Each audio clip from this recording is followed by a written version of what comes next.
who is the GM of the Patriots when this all gets sorted out with a new head coach going forward? I think Mayo gets paired with a guy, somebody who has experience here. So whether that's somebody who's been here before, like who, John Robinson, Thomas Dimitroff, and we can go through these guys if you want to know their strengths or whatever. Dave Ziegler. I think internally there are guys who get a look.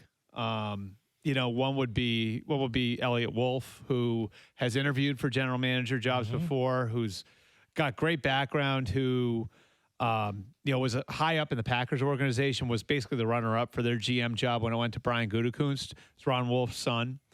And then the one name that's sort of a wild card that I haven't heard a lot of people talk about, who I've heard has a really good relationship with Mayo, who also has background here, is Trey Brown, who was in Cincinnati.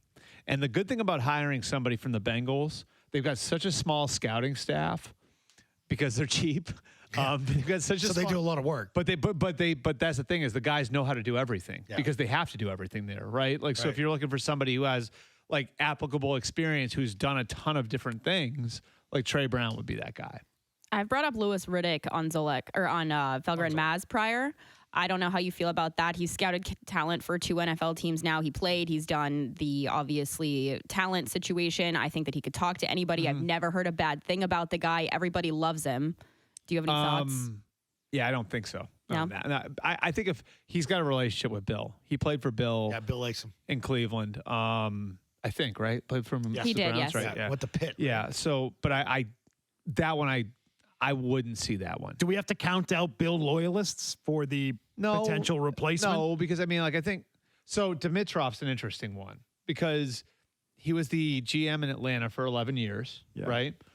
And like he's got an old school background. His dad was a coach or a scout, right? Like but his dad had his dad worked in football for years and years and years and years, and knew Bill's dad, and then that's how Thomas got his start in Cleveland, like basically painting the fields for Bill. And so he's got like an old school background. He's been to a Super Bowl as a GM, and now he like basically runs an analytics company, like helps to run a football analytics company. So he's got sort of both sides of it. He's been out of it for a few years, but he is somebody who'd be interesting, and probably would appeal to Robert. And then I think J-Rob, so J-Rob pretty well, I think. Yeah, no more. Had a good run in Tennessee. Didn't work out in the end, but like a really good scout, and was the college director for some dynamite draft classes here, whether it was, the Hightower, Chandler Jones class, the Nate Solder class, the class where they got, Gronkowski and McCourty and Hernandez. So he was the guy who was basically helping set the board there. So there are some good options. Great job trading A.J. Brown. That one will go down as a great one. Right. Mm-hmm. Awesome. Ziegler knows the owner really well, and I don't think you can blame him for what happened in Vegas. So if you liked him 2 years ago, I don't know that there's like any huge reason not to like the idea of bringing him back. Now, maybe he would be somebody who'd be like an assistant GM, right? Like you bring him in, maybe you bring in like you bring in like a Thomas or somebody like that, or you elevate Elliott or whatever it is, somebody as the GM, and then Ziegler comes in as the assistant GM. Like Ziegler's very well accomplished. If you're looking for somebody outside, right? Mike Borgonzi from Kansas City, who never worked for Bill, but was hired by Pioli in Kansas City, so knows your vernacular, knows your language, but he's been working under Andy Reid for the last 10 years. He's somebody, and he's a local guy too. He's from Everett. So he should know how to pick speed. At the skill position. He should know how to pick speed then. Well, and identify a quarterback, I'd say, too. See, and that's the one thing about Dimitrov, too. So that the whole... Borgonzi was very involved in the scouting and identifying of Patrick Mahomes as the guy the Chiefs. That was a good pick. That one worked out, from what I understand. Way to go, Bears. From what I can tell, from where I sit, that one was a good one. Bears. But I have a couple questions for you. Number one, Elliot Wolf, why is he still here? I thought when he first got here, 4 years ago now, that it was going to be a brief stop and he was in between jobs and was going to get hired somewhere else. Yeah, so one would be, why is he still here? And I wanted to end on something you just said. It made me think when you said the Bengals scouting staff is small because the team is cheap. How do the Patriots compare in that regard across the league? Do they have a big staff? Do they have a small staff? What do they got? Small. It's small. It's like relatively speaking, like there are some teams that have, the Ravens, for example, right? The Ravens not only have their own analytics staff, right? Mm-hmm. They have their own systems. Like, if people know what that means, like they have their own computer systems. Like in their own, they have like their own, like baseball does. They have like an analytics infrastructure in Baltimore. Right, that's Milliken?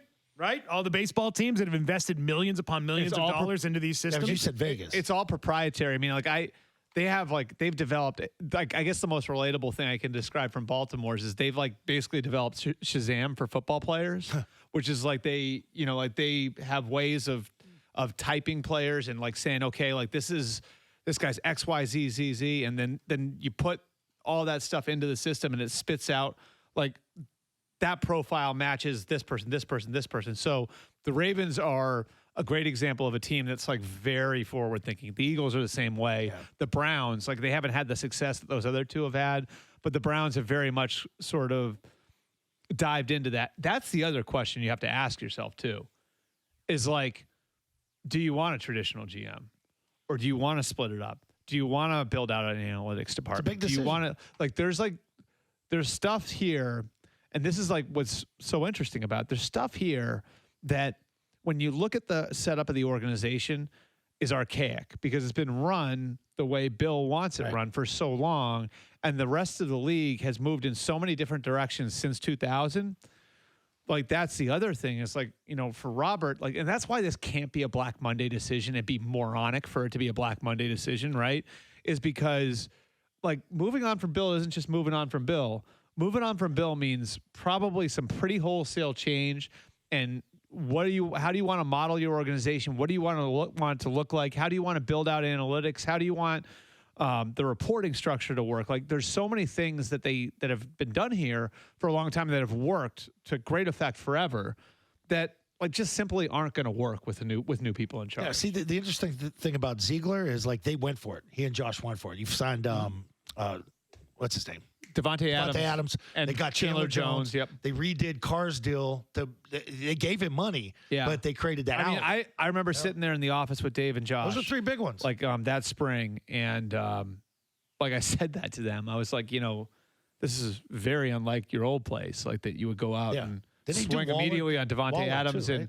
and Chandler Jones. And they were like, yeah, like, there's stuff we learned from New England to do, and there's stuff we learned from New England not to do. So I think Ziegler's interesting, and Ziegler, I think, would be one where you could look at him and say, I mean, like the Raiders came relatively close to trading up for the #1 overall pick last year too.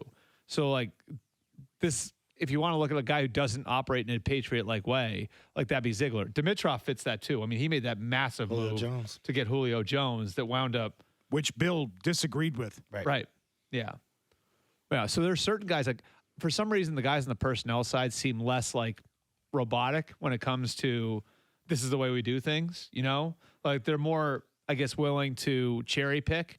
Like, okay, like I like this and this and this, but this stuff over here really had nothing to do with why we were winning. So I'm throwing that out and I'm going to do that my own way. There's a little bit more of that with the personnel guys than there is with the coaches.